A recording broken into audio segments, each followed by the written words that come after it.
Hello दोस्तों, कैसे हैं आप। आज है 10 जुलाई। 10 जुलाई के जितने भी इम्पोर्टेंट करंट अफेयर्स बनेंगे उसे हम इस वीडियो में डिस्कस करेंगे। दोस्तों, वीडियो को लाइक और शेयर कीजिएगा और चैनल पर जो लोग नए जुड़े हैं चैनल को सब्सक्राइब कीजिएगा। चलिए शुरू करते हैं आज का पहला प्रश्न। पहला प्रश्न है कि केंद्र ने वर्ष 2021-22 में जल जीवन मिशन के तहत किस राज्य को 5,000 करोड़ रुपए से अधिक का अनुदान आवंटित किया है। केंद्र ने वर्ष 2021-22 में जल जीवन मिशन के तहत किस राज्य को 5,000 करोड़ रुपए से अधिक का अनुदान आवंटित किया है। ये जो है कर्नाटक राज्य को आवंटित किया है। ठीक, कर्नाटक राज्य को आवंटित किया गया है। अब कर्नाटक की बात हुई है तो कर्नाटक का जो लोकेशन है उसे हम मैप में देख लेते हैं। ठीक, ये है कर्नाटक। कर्नाटक जो है महाराष्ट्र, तेलंगाना, आंध्र प्रदेश, तमिलनाडु और केरला के साथ और गोवा के साथ सीमा बनाता है। ठीक, अब कर्नाटक की बेसिक डिटेल भी जान लेते हैं। कर्नाटक, इसकी कैपिटल बैंगलोर है और कर्नाटक की स्थापना 1 नवंबर 1956 को हुई थी। कर्नाटक के मुख्यमंत्री का नाम है येदियुरप्पा, BS येदियुरप्पा है और गवर्नर जो हैं वो थावरचंद गहलोत हैं। ठीक, कर्नाटक में 31 ज़िले हैं। लोकसभा सीट 28 है, राज्यसभा सीट 12 है, विधानसभा सीट 224 है और विधान परिषद सीट 25 है। कर्नाटक के चीफ जस्टिस हैं अभय श्रीनिवास ओका। ठीक, और कर्नाटक की हाई कोर्ट बेंगलुरु में स्थित है। ठीक, कर्नाटक किन किन राज्यों के साथ सीमा बनाता है तो महाराष्ट्र, तेलंगाना, आंध्र प्रदेश, तमिलनाडु, केरला और गोवा, ये 6 राज्यों के साथ सीमा बनाता है कर्नाटक। और कर्नाटक में कौन कौन से बांध हैं।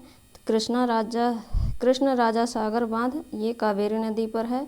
तुंगभद्रा बांध, ये जो है तुंगभद्रा नदी पर है। अलमट्टी बांध कृष्णा नदी पर है और हेमावती बांध हेमावती नदी पर है। कंबनी बांध, ये जो है 5 बांध कर्नाटक में स्थित हैं। ठीक, और नेशनल पार्क देख लेते हैं तो Nagarhole national park, Bandipur national park, Bannerghatta national park, Kudremukh national park, Kabini wildlife sanctuary और Brahmagiri wildlife sanctuary, Dandeli wildlife sanctuary, इतना जो है पार्क ये कर्नाटक में स्थित है। ठीक, अब अगला क्वेश्चन देखते हैं। अगला क्वेश्चन है कि रमेश पोखरियाल निशंक के स्थान पर भारत के नए शिक्षा मंत्री कौन बने हैं। रमेश पोखरियाल निशंक के स्थान पर भारत के नए शिक्षा मंत्री कौन बने हैं। ये धर्मेंद्र प्रधान बने हैं। ठीक, रमेश पोखरियाल निशंक के स्थान पर धर्मेंद्र प्रधान नए शिक्षा मंत्री बने हैं। ठीक, अब अगला क्वेश्चन देखते हैं। अगला क्वेश्चन है डॉक्टर एस जयशंकर प्रसाद 9 जुलाई 2021 को किस देश की 2 दिवसीय यात्रा पर हैं।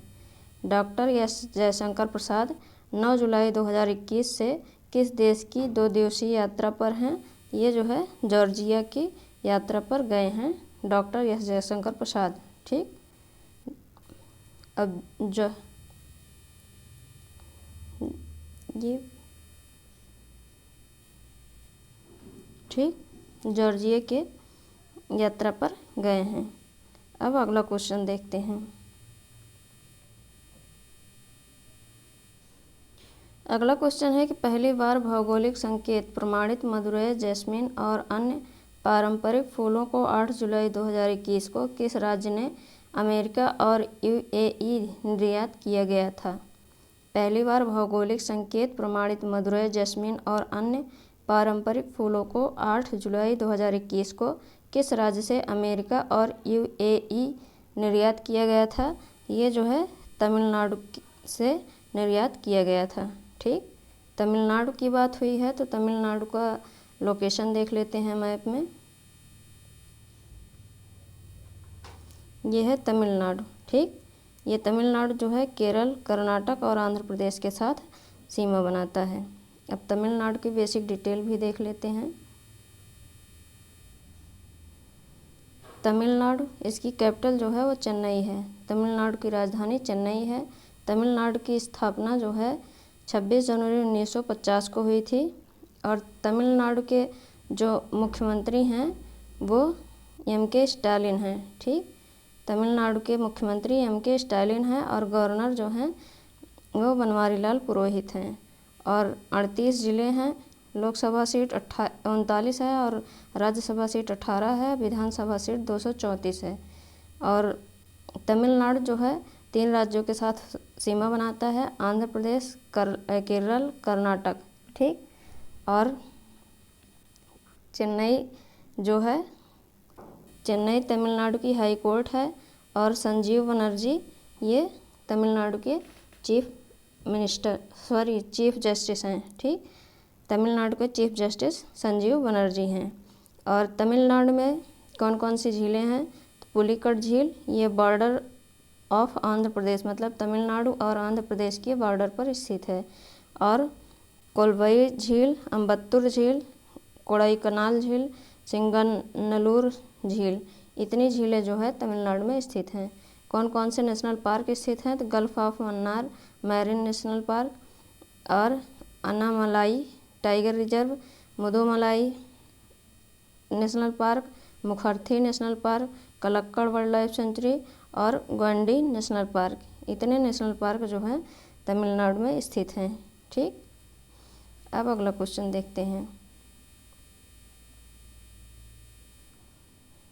अगला क्वेश्चन है कि किसने the light of Asia the poem that define the Buddha नामक पुस्तक लिखी है? किसने the light of Asia the poem that define the Buddha नामक पुस्तक लिखी है? ये जो है जयराम रमेश ने लिखी है। ठीक, जयराम रमेश ने the light of Asia the poem that define the Buddha नामक पुस्तक लिखी है। ठीक, अब पुस्तकों की बात हुई है तो जो इम्पोर्टेंट पुस्तकें हैं और उनके लेखक हैं उनका नाम यहाँ पर दिया गया है। इसे जो है आप याद रखिएगा, जैसे Ruskin Bond it's a wonderful life, Amartya Sen home in the world और Kaushik Basu policymaker's journal from New Delhi to Washington DC, Sudeep Mishra प्रियंसली female the duty, Chand story, R B Ravichandran anomalies in law and justice और Valerie Biden Owens growing up Biden, Gauri Shankar Sharma, इनकी book का नाम है Janaksuta Sut Shaurya, Dhaval Kulkarni Nathuram Godse the true story of Gandhi's essence और श्रुति राव और सुशांत सिंह की पुस्तक है इंडिया टू द रेस्क्यू, वेणु माधव गोविंद और श्रीनाथ राघवन की बुक है the fourth lion AG for Gopal Krishna Gandhi. इतनी जो है बुकें हैं, इन्हें जो है आप याद रखिएगा, एग्जाम के पॉइंट ऑफ व्यू से बहुत ही इम्पोर्टेंट हैं। ठीक, अब अगला क्वेश्चन देखते हैं। अगला क्वेश्चन है कि ऑक्सफैम द्वारा जारी द हंगर वायरस मल्टीप्लाइज नामक एक रिपोर्ट के अनुसार हर मिनट कितने लोग भूख से मरते हैं? ऑक्सफैम द्वारा जारी द हंगर वायरस मल्टीप्लाइज नामक एक रिपोर्ट के अनुसार हर मिनट कितने लोग भूख से मरते हैं? ये जो है 11 लोग मर रहे हैं। ठीक, 11 लोग जो हैं द हंगर वायरस मल्टीप्लाइज नामक वायरस के कारण जो है हर मिनट में 11 लोग मर रहे हैं। ठीक, अब अगला क्वेश्चन देखते हैं। अगला क्वेश्चन है कि जुलाई 2021 में मध्य प्रदेश के राज्यपाल के रूप में किसने शपथ ली? जुलाई 2021 में मध्य प्रदेश के राज्यपाल के रूप में किसने शपथ ली? तो ये जो है मंगू भाई छगन भाई पटेल ने। ठीक, मंगू भाई छगन भाई पटेल ने जुलाई 2021 में मध्य प्रदेश के राज्यपाल के रूप में शपथ ली है। ठीक, इसके पहले यहाँ पर जो है आनंदीबेन पटेल जो है कार्यवाहक के रूप में काम करती थी। ठीक, अब जितने गवर्नर जो है जुलाई में नियुक्त हुए हैं उन्हें हम देख लेते हैं एक बार। गोवा के राज्यपाल हैं PS श्रीधरन पिल्लई, त्रिपुरा के सत्यदेव नारायण आर्य, हिमाचल प्रदेश राजेंद्र विश्वनाथ आर्लेकर, और मध्य प्रदेश में मंगू भाई छगन भाई पटेल, कर्नाटक में थावर चंद गहलोत, मिजोरम में हरिबाबू कंभमपति, और हरियाणा में बंदारू दत्तात्रेय, और झारखंड में रमेश बैस। 8 राज्यपाल का नियुक्ति हुई है जुलाई 2021 में। ठीक, इन्हें याद रखिएगा, ये एग्जाम में पूछे जा सकते हैं। ठीक, अब अगला क्वेश्चन देखते हैं। अगला क्वेश्चन है कि केंद्रीय मंत्रिमंडल ने नारियल की खेती और उत्पादन की गतिविधियों को और अधिक कुशल बनाने के लिए किस वर्ष के नारियल विकास बोर्ड अधिनियम में संशोधन को मंजूरी दी है? केंद्रीय मंत्रिमंडल ने नारियल की खेती और उत्पादन की गतिविधियों को और अधिक कुशल बनाने के लिए किस वर्ष के नारियल विकास बोर्ड अधिनियम में संशोधन को मंजूरी दी है? ये जो है 1979। ठीक, केंद्रीय मंत्रिमंडल ने नारियल की खेती और उत्पादन की गतिविधियों को और अधिक कुशल बनाने के लिए 1979 वर्ष के नारियल विकास बोर्ड अधिनियम में संशोधन को मंजूरी दी है। ठीक, अब अगला क्वेश्चन देखते हैं। अगला क्वेश्चन है कि भारतीय खो खो महासंघ का अध्यक्ष किसे चुना गया है? भारतीय खो खो महासंघ का अध्यक्ष किसे चुना गया है? ये सुधांशु मित्तल को चुना गया है। ठीक, भारतीय खो खो महासंघ का अध्यक्ष सुधांशु मित्तल को चुना गया है। अब अगला क्वेश्चन देखते हैं। अगला क्वेश्चन है कि किराएदार मालिक विवादों को समाप्त करने के उद्देश्य से कौन सा राज्य में मॉडल किराएदारी अधिनियम पेश करने की योजना बना रहा है? किराएदार मालिक विवादों को समाप्त करने के उद्देश्य से कौन सा राज्य मॉडल किराएदारी अधिनियम पेश करने की योजना बना रहा है? ये जो है कर्नाटक बना रहा है। ठीक, कर्नाटक राज्य जो है ये मालिक और किराएदारों के बीच विवाद ना हो, इसके लिए किराएदारी अधिनियम पेश करने की योजना बना रहा है। ठीक, अब अगला क्वेश्चन देखते हैं। अगला क्वेश्चन है कि किस प्रसिद्ध बॉलीवुड पार्श्व गायक को दिल्ली हिंदी अकादमी का उपाध्यक्ष बनाया गया? किस प्रसिद्ध बॉलीवुड पार्श्व गायक को दिल्ली हिंदी अकादमी का उपाध्यक्ष बनाया गया है? ये जो है स्वानंद किरकिरे को। ठीक, स्वानंद किरकिरे को जो है दिल्ली हिंदी अकादमी का उपाध्यक्ष बनाया गया है। और दिल्ली के उप मुख्यमंत्री एवं दिल्ली हिंदी अकादमी के अध्यक्ष मनीष सिसोदिया ने अकादमी की पहली गवर्निंग बॉडी बैठक में मशहूर लेखक और गीतकार स्वानंद किरकिरे को दिल्ली हिंदी अकादमी का उपाध्यक्ष नियुक्त किया है। ठीक, अब अगला क्वेश्चन देखते हैं। अगला क्वेश्चन है हाल ही में किस राज्य सरकार ने Ranthambore tiger reserve, Ramgarh Vishdhari tiger reserve और मुकुंदरा टाइगर रिजर्व को जोड़ने वाला एक टाइगर कॉरिडोर विकसित करने की योजना बनाई है? हाल ही में किस राज्य सरकार ने Ranthambore tiger reserve, Ramgarh Vishdhari tiger reserve और मुकुंदरा टाइगर रिजर्व को जोड़ने वाला एक टाइगर कॉरिडोर विकसित करने की योजना बनाई है? ये राजस्थान सरकार ने बनाई है। जैसे यहाँ पर एक टाइगर रिजर्व है, एक यहाँ पर है, एक यहाँ पर है, तो ये ऐसे कॉरिडोर बनाया जाएगा कि इस मतलब इसमें से जो है यहाँ पे जा सकेंगे, यहाँ से यहाँ पे आ सकेंगे, ये ऐसे आ जा सकते हैं एक अभ्यारण्य से दूसरे अभ्यारण्य में। ठीक, और हाल ही में केंद्र सरकार ने हाल ही में रामगढ़ विषधारी अभ्यारण्य के निर्माण के लिए मंजूरी दी है और यह अभ्यारण्य सवाई माधोपुर जिले के रणथंभौर टाइगर रिजर्व और कोटा जिले के मुकुंदरा हिल्स टाइगर रिजर्व को जोड़ेगा। ठीक, अब अगला क्वेश्चन देखते हैं। अगला क्वेश्चन है द लाइट ऑफ एशिया नामक पुस्तक किसने लिखी है? द लाइट ऑफ एशिया नामक पुस्तक किसने लिखी है? ये जयराम रमेश ने लिखी है। ठीक, जयराम रमेश द्वारा लिखित द लाइट ऑफ एशिया नामक एक नई पुस्तक बुद्ध पर एक महाकाव्य जैव कविता की जीवनी है। ठीक, अब अगला क्वेश्चन देखते हैं। अगला क्वेश्चन है कि भारत का पहला समुद्री मध्यस्थता केंद्र किस राज्य में बनाया जा रहा है। भारत का पहला समुद्री मध्यस्थता केंद्र किस राज्य में बनाया जा रहा है। ये गुजरात में बनाया जा रहा है। ठीक, भारत का पहला समुद्री मध्यस्थता केंद्र गुजरात राज्य में बनाया जा रहा है। और हाल ही में गुजरात मैरीटाइम यूनिवर्सिटी ने Gujarat international maritime arbitration centre की स्थापना के लिए अंतर्राष्ट्रीय वित्तीय सेवा केंद्र प्राधिकरण के साथ एक समझौता ज्ञापन पर हस्ताक्षर किया। और Gujarat international maritime arbitration centre समुद्री और शिपिंग क्षेत्र से संबंधित विवादों के लिए मध्यस्थता और दलाली कार्यवाही का प्रबंधन करने वाला भारत में अपनी तरह का पहला केंद्र होगा। और यह एक समुद्री क्लस्टर का हिस्सा होगा जिसे गुजरात मैरीटाइम बोर्ड द्वारा गांधीनगर के गिफ्ट सिटी में स्थापित किया जा रहा है। ठीक, अब अगला क्वेश्चन देखते हैं।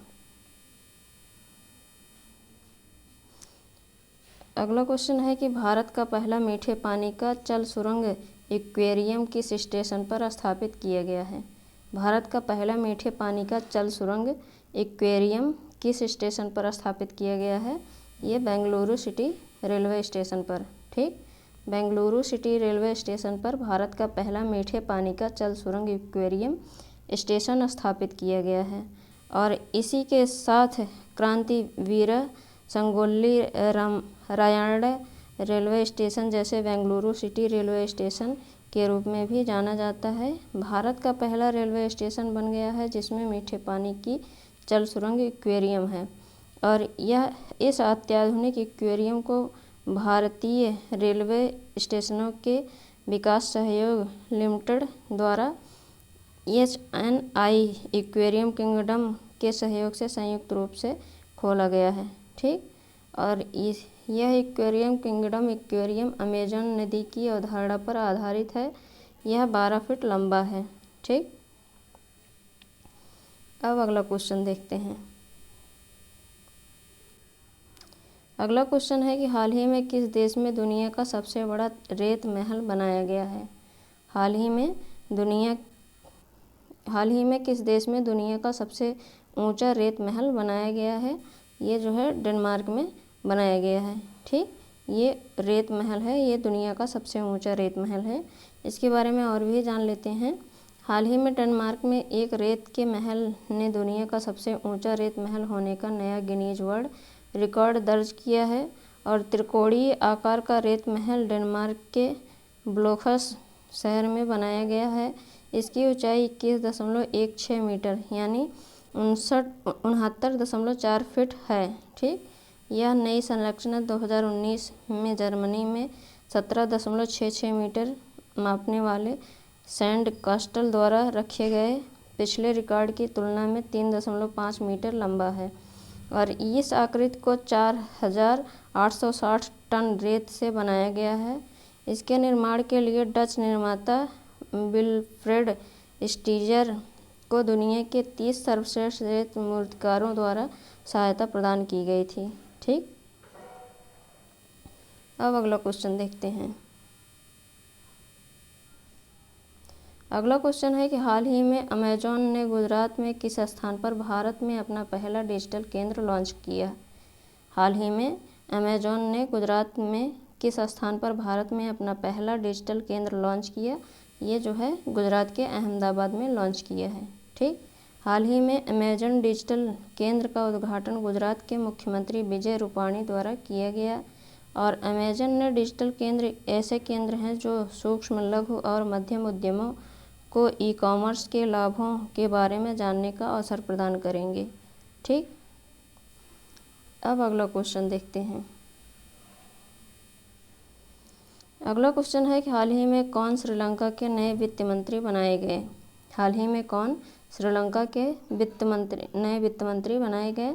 ये बासिल राजपक्षे हैं। ठीक, बासिल राजपक्षे को श्रीलंका के नए वित्त मंत्री बनाए गए। ठीक, और हाल ही में श्रीलंका के प्रधानमंत्री महिंदा राजपक्षे के सबसे छोटे भाई बासिल राजपक्षे ने वित्त मंत्री के पद की शपथ ली। और महिंदा राजपक्षे के भाई गोटबाय राजपक्षे राष्ट्रपति, महिंदा राजपक्षे खुद प्रधानमंत्री और चमाल राजपक्षे कृषि मंत्री हैं। ठीक, और बासिल राजपक्षे के मंत्रिपरिषद में शामिल होने के बाद श्रीलंका की सरकार में राजपक्षे परिवार के लोगों की संख्या बढ़कर 7 हो गई है। ठीक, ये जो राजपक्षे परिवार है यहाँ पे जो है 7 लोग जो है मतलब राजनीति में हैं। कोई प्रधानमंत्री, कोई मुख्यमंत्री, कोई राष्ट्रपति, तो कोई कृषि मंत्री। इस तरीके से जो है ये श्रीलंका में शासन चला रहे हैं। ठीक, राजपक्षे परिवार। ठीक, अब अगला क्वेश्चन देखते हैं। अगला क्वेश्चन है कि हेनली पासपोर्ट इंडेक्स 2021 के रिपोर्ट के अनुसार किस देश का पासपोर्ट दुनिया में सबसे शक्तिशाली है। हेनली पासपोर्ट इंडेक्स 2021 की रिपोर्ट के अनुसार किस देश का पासपोर्ट दुनिया में सबसे शक्तिशाली है, तो ये जो है जापान का है। ठीक, इस लिस्ट में जापान को पहला, सिंगापुर को दूसरा, जर्मनी तथा दक्षिण कोरिया को संयुक्त रूप से तीसरा स्थान मिला है।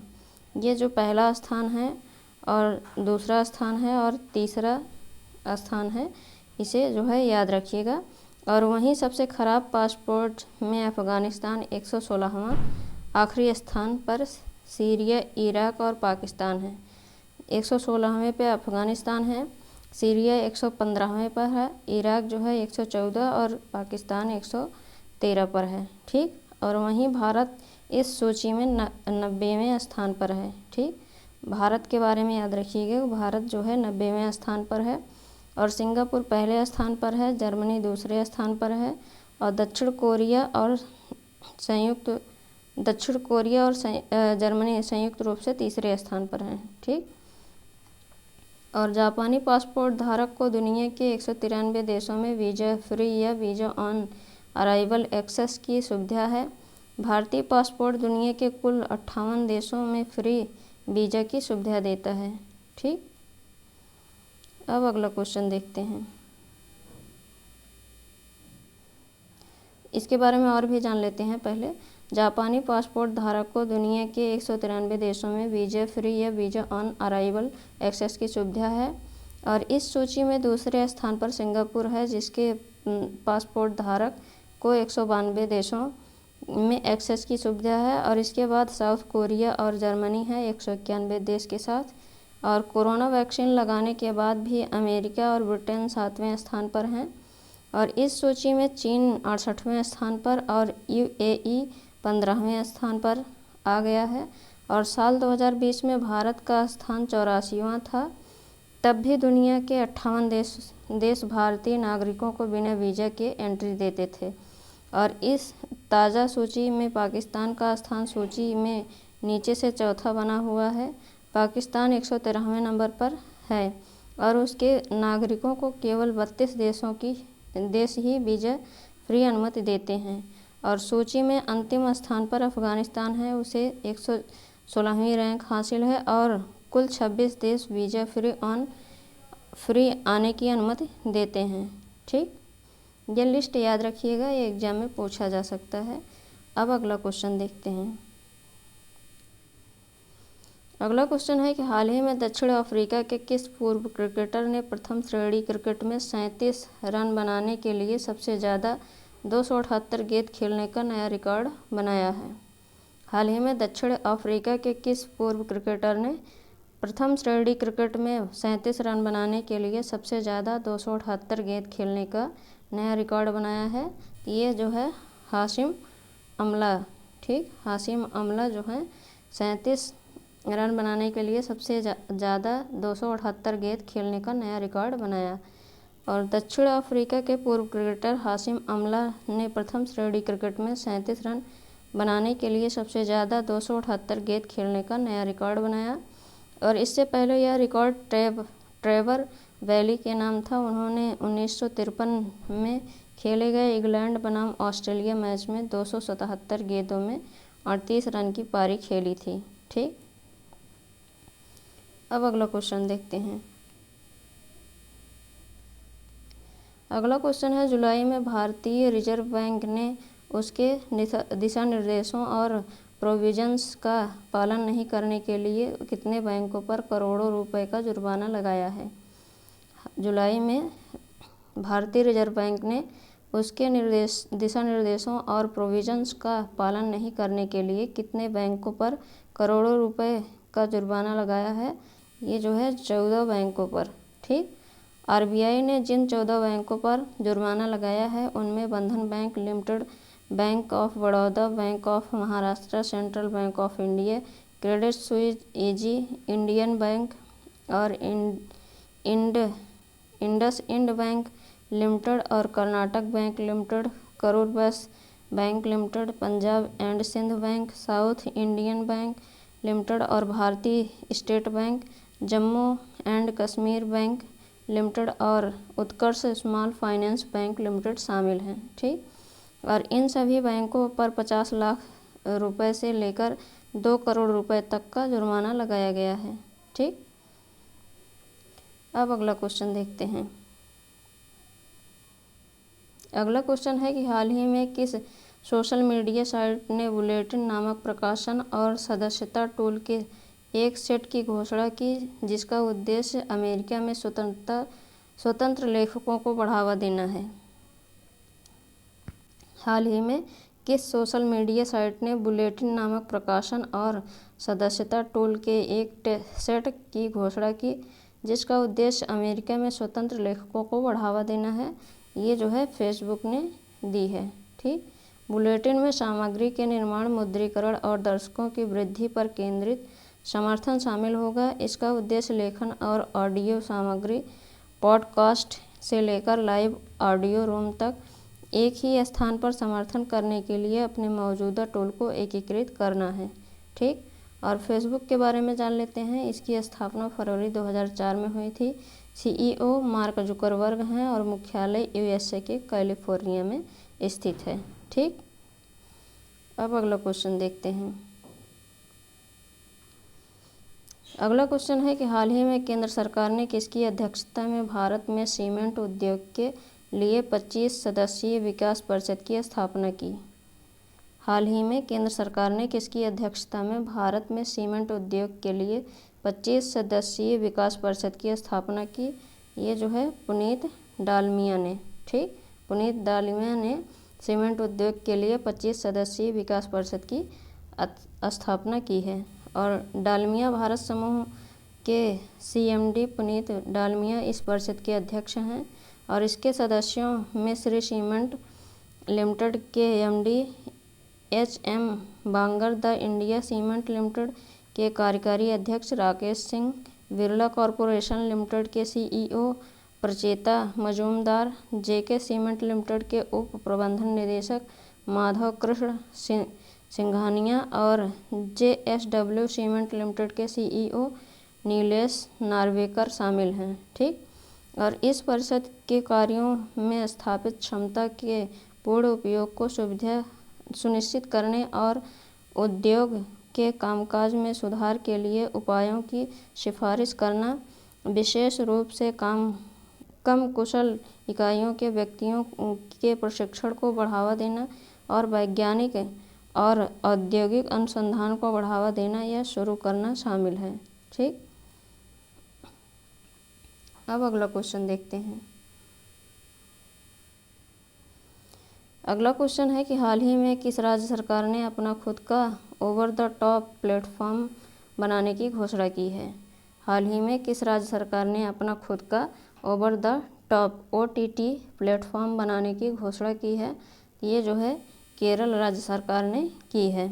और केरल सरकार ने अपना खुद का over the top OTT platform बनाने का प्रस्ताव रखा है। राज्य सरकार ने इसे 1 नवंबर तक लॉन्च करने की योजना बनाई है और राज्य सरकार का यह ओटीटी प्लेटफॉर्म नेटफ्लिक्स और अमेजॉन जैसे ऑनलाइन कंटेंट स्ट्रीमिंग प्लेटफॉर्म से प्रतिस्पर्धा करेगा।